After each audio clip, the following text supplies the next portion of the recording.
Surgeries గురించి, టెస్ట్లు అవసరమా లేదా, గ్యాస్ అనే దానికి ఇది, డయట్ గురించి. కానీ ఎంత చెప్పినా ఇప్పుడు మా దగ్గర సింపుల్గా చెప్పాలంటే మా దగ్గర మేము రూరల్ సర్వే చేస్తాం. మా దగ్గర as a part of Yes, sir. Yes, CSR sure. Activity we do rural program. Rural ప్రోగ్రామ్కి అక్కడికి వెళ్తే ఇన్ఫ్యాక్ట్ ఇప్పుడు ఈ ఇన్ఫ్లమేటరీ బౌల్ డిజీజ్ అంటాం. అందరూ అనుకుంటే ఏదో సిటీలో ఉండడం వాళ్ళకే వస్తుందని. ఇప్పుడు సర్ప్రైజింగ్ ఇప్పుడు చూస్తే అక్కడ ఊర్లలో ఇన్సిడెంట్స్, సిటీలో ఇన్సిడెంట్స్ ఒకటే ఉంది. అది వెళ్ళి చూస్తే ఏమవుతుందంటే ద సేమ్ బ్రాండ్ ఇక్కడ అమ్మినవి అన్నీ అక్కడ ఊళ్ళలో కూడా వెళ్తున్నాయి. వాళ్ళు ఏం చేస్తున్నారంటే ఇప్పుడు నేను సిటీలో ఉండేది, నేను ఇప్పుడు సపోజ్ నేను 100 రూపీస్ ప్యాక్ పెట్టుకుంటానమ్మా, అక్కడ అది వాళ్ళు చిన్న ప్యాకెట్లు వేసి 5 రూపాయలకి అమ్ముతున్నారు. సో ఇది చూస్తే అది టోటల్గా చేంజ్ అయిందమ్మా. మన సర్వే చూస్తే మేము కూడా అంటే గవర్నమెంట్ కూడా సబ్మిట్ చేసాం. కానీ ట్రెమెండస్లీ హ్యూమన్ హెల్త్ మాత్రం చాలా డ్యామేజ్ అవుతుంది కదా సార్. 100% డ్యామేజ్ అవుతుంది. కొత్త కొత్త జబ్బులు వస్తుంటాయి. ఇప్పుడు ఏమేమి వస్తాయో తెలియదమ్మా. ఏం కార్సినోజన్స్ ఉంటాయి. ఇప్పుడు క్యాన్సర్స్ అనేది కార్సినోజన్ వల్లే కదమ్మా. ఇప్పుడు పేషెంట్స్ ఈ క్యాన్సర్ మాకు ఎందుకు వచ్చిందంటే దానికి రీజన్ లేదు తల్లి. అంటే కొన్నిటికి చెప్పొచ్చు కానీ, బట్ ప్రతి పేషెంట్కి మాకు ఎందుకు వచ్చిందంటే ఇప్పుడు ఇది some exposure to some chemical, some carcinogen somewhere.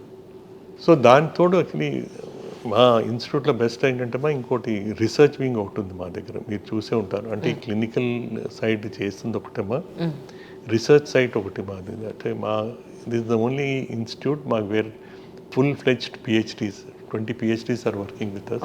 అంటే మాది ట్రాన్స్లేషనల్ మెడిసిన్ అంటాం. అంటే what can be practiced into clinical side చేస్తుంటాం మాది. రైట్. కోవిడ్ టైంలో మేము చాలా చేసాం. అంటే విచ్ వ్యాక్సిన్ ఈజ్ బెటర్, ఈ వ్యాక్సిన్ తర్వాత ఇది తీసుకోవాలా, మా దగ్గర నుంచి వచ్చాయి మా పేపర్స్ అన్నీ. లైక్ వైజ్ ఇప్పుడు ఐలెట్ సెల్ ట్రాన్స్ప్లాంటేషన్ అని సో మా దగ్గర నుంచి స్టార్ట్ అయింది అది. సో కొత్త టైప్ ఆఫ్ ఈ హెపటైటిస్ వైరస్ ఒకటి ఉంది, అది మా దగ్గర నుంచి ఒకటి చూసాం ఒకటి. So will get published actually.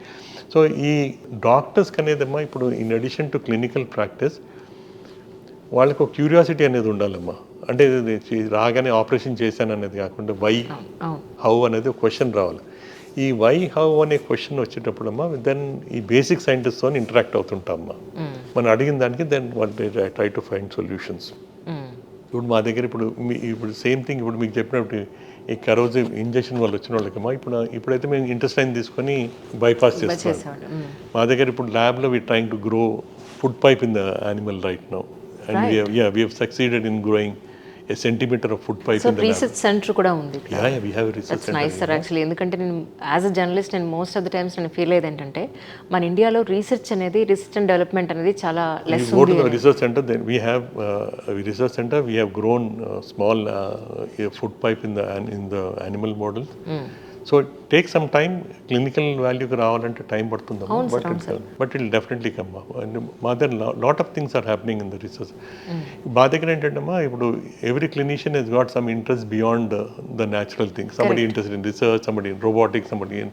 So we give that space so that people can everyone so that they can spend their time in their respective areas. Right. And also we giving managerial skills. ఇప్పుడు ఎట్లంటే as you practicing actually the practice patterns are so that we have to have some administrative skills also. Time management అంటారు, man management అంటారు. These are ఇప్పుడు ఎవరు medical స్కూల్లో ఎవరు నేర్పించరమ్మా. So మాకు we are having courses with Indian School of Business వాళ్ళతో వీళ్ళతోని. అండ్ టు ఇన్నోవేషన్స్ వల్ల we tied up with IIT Hyderabad, Indian Institute of Science, వీళ్ళందరితో కొలాబరేట్ చేస్తుంటామమ్మా. So that we can have some solutions which are faster. Right. The advantage of that is మా దగ్గర నుంచి lot of ideas that generated మా దగ్గర translate అయ్యి technology కింద వచ్చాయి, యూజ్ అవుతున్నాయి. మా దగ్గర లాట్ ఆఫ్ ప్రోటోటైప్స్ ఎక్కడైతే వస్తాయో ఫస్ట్ మా దగ్గరకు వస్తాయి టెస్టింగ్కి. మా దగ్గర we are age is an advantage of doing that holistic approach. And we are very fortunate that we are working here, we have access. Goodwill generated that over the period of time has led lot of people to మా మీద confidence తీసుకొస్తుంటారు equipment అది చూడడానికి ఇది. So these are all the things. Sir తర్వాత జిమ్కి వెళ్ళేవాళ్ళు protein shakes తీసుకుని gym చేస్తూ ఉంటారు, లేదా high fibre and high protein food తీసుకుంటూ ఉంటారు. ఇప్పుడు ఆర్టిఫిషియల్ మిల్క్ షేక్స్ కూడా చాలా వచ్చేసాయి యాక్చువల్లీ. సో ఇవి తీసుకుని అంటే ప్రొఫెషనల్గా ఇంత బాడీ పెంచే మీరు వీడియోలు చూసే ఉంటారు. వీటి వల్ల నిజంగా జనరల్ పబ్లిక్ కూడా వాళ్ళకంత బాడీ అక్కర్లేకపోయినా, అంత ప్రోటీన్ మిల్క్ షేక్స్ తీసుకోని అవసరం లేకపోయినా టీనేజ్ పిల్లలతో సహా తీసేసుకోవడం, నేను మా ఇంట్లో చాలా రెస్ట్రిక్ట్ చేస్తూ ఉంటా. నన్ను ఒక హిట్లర్ని చూసినట్టు చూస్తారు. సో శంఖంలో పోస్తే తీర్థం అవ్వదు కాబట్టి మీరు చెప్తే వాళ్ళకి వినిపిద్దామని నా ఉద్దేశం. అమ్మా ఇది వెరీ గుడ్ క్వశ్చన్ అమ్మా. ఇది నేను కూడా ఇప్పుడు ప్రాక్టీస్లో చూస్తుంటే డైలీ 2-3 అయితే చూస్తుంటాం మనం.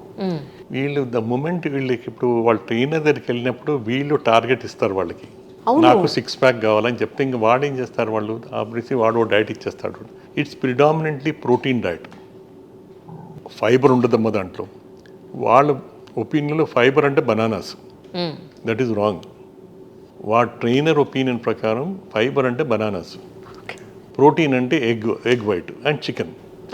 సో వాడు ప్రతిరోజు వాడిని 10 ఎగ్స్ తినేసేమని, ఎగ్ వైట్ తినమని, చికెన్ తినమని, బనానాస్ తినమంటే ద ప్రాబ్లమ్ ఈజ్ యాక్చువల్లీ చెప్పుకోలేనిది ఇదేంటంటమ్మా, now people are come to us, now the stool gets constipated and they have problem secondary to this.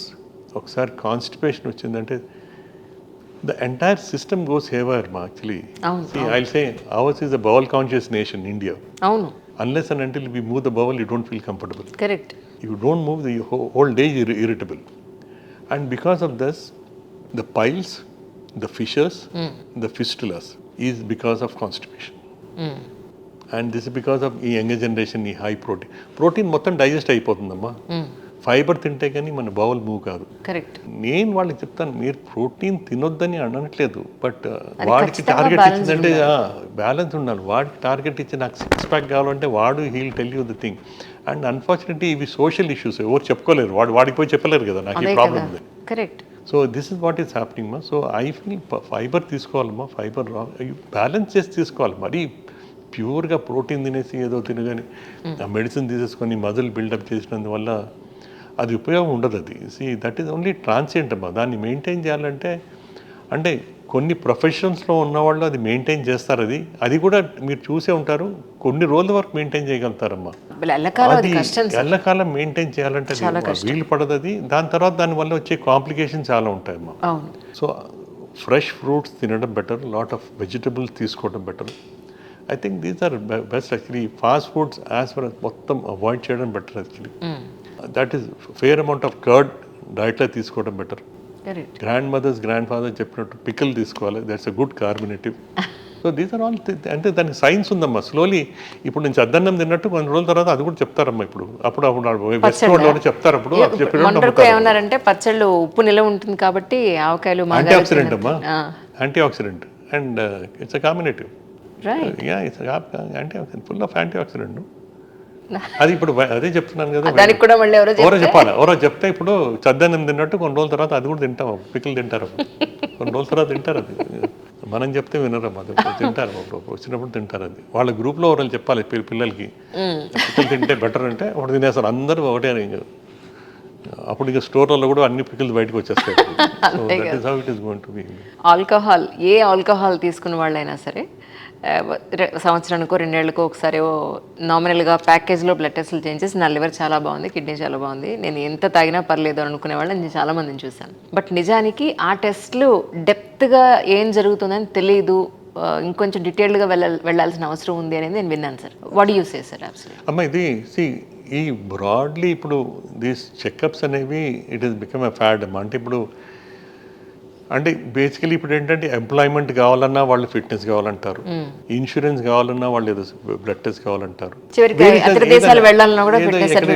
కావాలంటారు. సో వేరియస్ రీజన్స్ వల్ల చేస్తున్నారమ్మా. ఇప్పుడు ఇది కొంచెం ఓవర్గా చేస్తున్నారు, కొంచెం మేబీ అంటే ఆప్టిమల్గా చేస్తే బెటర్ అమ్మా. బట్ రొటీన్గా చేసేది ఇప్పుడు కొంతమంది చేస్తుంటారు, అన్ని list of this thing may not be required అని I personally believe. It is సెలెక్టివ్గా what is required can be done. There are some test, అది తప్పకుండా చేసుకోవాలి. వాటి వల్ల ఏమైనా వాటి ప్రాబ్లమ్స్ ఉంటే ఫర్దర్గా ఇన్వెస్టిగేషన్ చేసుకోవడం బెటర్. అది కాకుండా మొత్తం రొటీన్గా ఒకటేసారి చేయడం, ద ఆర్గ్యుమెంట్ ఈజ్ యాక్చువల్లీ ఏదైనా మిస్ కావచ్చు. అంటే ఇప్పుడు ఎవరన్నా అడగవచ్చు కదా, మీరు ఇది చేసి ఉంటే బాగుండేదని, ఎందుకు రాయలేదంటే కష్టం. అలాగని ఈ ప్యాకేజెస్ డెవలప్ అయ్యామ్మా. It is better to get it done. Yearly 40+ అయిన తర్వాత చెక్ చేసుకోవడం బెటర్ అది. ఎనీ టెస్ట్లో కానీ ఏదైనా అబ్నార్మాలిటీ వస్తేమా then I think concern specialities చూపించుకొని దానివల్ల దానికి తగిన ట్రీట్మెంట్ తీసుకోవడం బెటర్ అది. రైట్.